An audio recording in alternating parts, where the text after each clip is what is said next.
Mevitry zahadananao e ke tsy mahita ze zaka ataonao.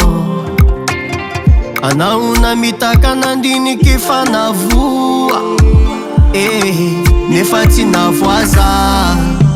Ambarako anao io mazava zany mafaiky fa mamiagnatiny ately fa tsy mitseky mifampijaliagna ataonao za. Ho anao tegna pita fa za ndraiky mbola mandiniky se mbola ho avy amin'ny amarainy. Faninao fadila oaza izy io fadila matonale na miboaka marandray mipotsy vo sasakapy. Faninao fadila oaza izy fadila jirani miteny fulani miteny fanao io mitety akila fa tsy haiko zaka ataoko fikasagnatsika iaraka midoko kanefa masantoko vetivety anao io fa niovaloko nivolagna fatiahanao makafiahanao kanefa tsy zany favandy fa tsy haiko eky raha atao ampizahy.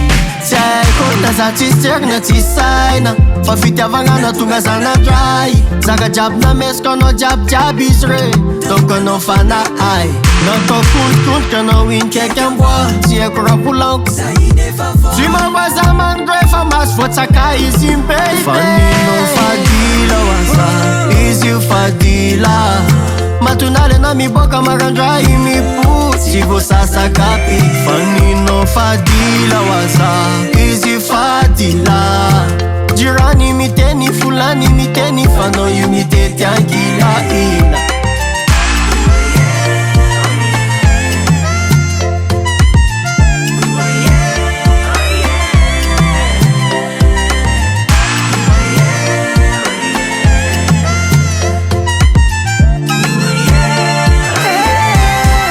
Faninao fadila oaza izy io fadila matonale na miboaka marandray mipotsy vo sasakapy. Faninao fadila oaza izy fadila jirani miteny fulani miteny fanao io mitety ankilaila.